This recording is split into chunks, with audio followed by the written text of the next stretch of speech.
নমস্কাৰ বন্ধু বান্ধৱীসকল, আহক আজিৰ এই ভিডিঅ'টোলৈ আপোনালোকক স্বাগতম জনাইছোঁ। আজিৰ এই ভিডিঅ'টোত আমি দেখিম যে আমি যে চিৰা খাওঁ, সেই চিৰাৰ মিলটো কেনেকুৱা, মানে চিৰা কেনেকৈ বনোৱা হয় মিলত।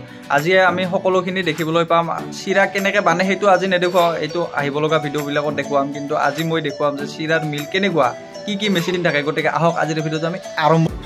বন্ধু বান্ধৱীসকল, এইটোৱে হ'ল আমাৰ চিৰাৰ মিল, আৰু এই মিলটো আমাৰে। এই এটা মেচিন, এই এটা মেচিন, এই এটা মেচিন, আৰু এটা সৰু মেচিন আছে। সেই মেচিনটো হৈছে এইটো। এতিয়া প্ৰত্যেকটো মেচিনৰে মই নাম আপোনালোকক এটা এটাকৈ কৈ যাম। এই যে বিশাল মস্ত ডাঙৰ যে মেচিনটো দেখা পাইছে, এই মেচিনটোৰ নাম হৈছে ৰ'ষ্টাৰ বা ভাজা মেচিন। আমি ইয়াতে কি ভাজিব পাৰোঁ, এই ভাজা মেচিনটোত আমি জিকা ধান ভাজিব পাৰোঁ বা তিয়ঁহ ধান ভাজিব পাৰোঁ। তাৰপিছত আমি ইয়াতে মটৰ, বুট, মুড়ি এই গোটেইখিনি ভাজিব পাৰোঁ, আৰু সেই গোটেইখিনি কাম আপোনালোকক লাইভ ভিডিঅ'ত দেখুৱাম। আৰু ইয়াতে যে দেখিছে এইটো হপাৰ বুলি কয়, এইটো হপাৰ। এই হপাৰত আমি ইয়াতে ধান বা যিকোনো বস্তু যিখিনি আমি ভাজোঁ, ইয়াতে এই বস্তুখিনি আমি ইয়াতে ঢালি দিব লাগে। ঢালি দিয়াৰ পিছত ইয়াৰ পৰা এইখিনি গুচি যায় অট'মেটিক। এই বস্তুটো আমি অট'মেটিক বনাম। ইয়াতে একজন মানুহ লাগে, কিন্তু সেই মানুহটোৰ কাৰণে আমি এইটো নোহোৱা কৰিম। তাৰপিছত এইটো হ'ল প্ৰেছ মেচিন। প্ৰেছ মানে কি, হেঁচা।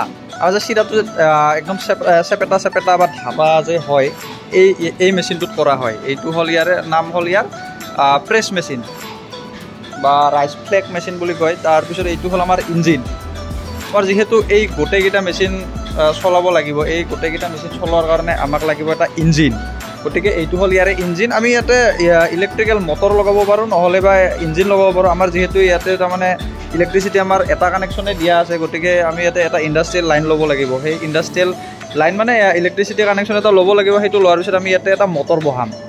বৰ্তমানলৈকে আমি ডিজেল মেচিনটো দিয়ে চলাই আছোঁ, আৰু এই মেচিনটোৰ পাৱাৰ হৈছে 10 হৰ্চ পাৱাৰ। 10 হৰ্চ পাৱাৰ মানে আপোনালোকেতো জানে, যিসকল মানে অলপ মেচিনৰ বিষয়ে জানে তেওঁলোকে গম পাব যে 10 হৰ্চ পাৱাৰ কিমান পাৱাৰফুল মেচিন হয়। তাৰপিছত এইখিনি আমাৰ তাতে এক্সেল আছে, পুলি আছে। পুলি মানে হ'ল চকা। তাৰপিছত এইবিলাক ইয়াতে মানে এই মেচিনটো ঘূৰে 1000 RPM-ত। 1000 RPM-ত ঘূৰিলে আমাকতো ইমান RPM এইবিলাক মেচিনত নালাগেই। গতিকে সেইবিলাক RPM কমোৱাৰ কাৰণে আমাৰ এইখিনি ছিষ্টেম লগোৱা আছে।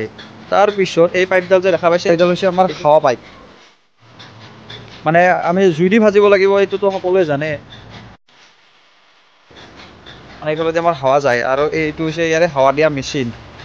মানে এইটো যে চৌকাটো দেখা পাইছে, এই চৌকাটোত তলৰ পৰা বায়ু যায়, তলৰ পৰা হাৱা দিয়ে। সেই হাৱা দিয়া কামখিনি এই হাৱা দিয়া মেচিনটোৱে কৰে। ইয়াৰ নাম হৈছে ব্লোৱাৰ। ইয়াৰ এইখিনি ছিষ্টেম, ইয়াত ঘৰুৱা ছিষ্টেম হ'ল এইখিনি। আৰু এইখিনি ক'লোৱে এইটো কি মেচিন, সেইটো কি মেচিন, গোটেইখিনি ক'লোৱে। আৰু এইটো হৈছে ভাজা মেচিন। এই আটাইতকৈ ডাঙৰ মেচিন, আৰু ইয়াক চলাবলৈ বহুত শক্তিৰ প্ৰয়োজন। গতিকে বন্ধু বান্ধৱীসকল, আজিৰ ভিডিঅ'টোত তোমালোকে বা আপোনালোকে গোটেইখিনি গম পালে যে আমাৰ চিৰা কেনেকৈ বনোৱা হয়। গতিকে আজিৰ এই ভিডিঅ'টোত এইখিনিয়ে ক'ব লগা আছিল। এতিয়া নেক্সট ভিডিঅ'ত আমি ইয়াৰে লাইভ চাম কেনেকুৱা ধৰণৰ আমাৰ চিৰা বনা হয়। গতিকে আজিলৈ এইখিনিয়ে, আজিৰ ভিডিঅ'টো ইয়াতে সামৰণি মাৰিলোঁ।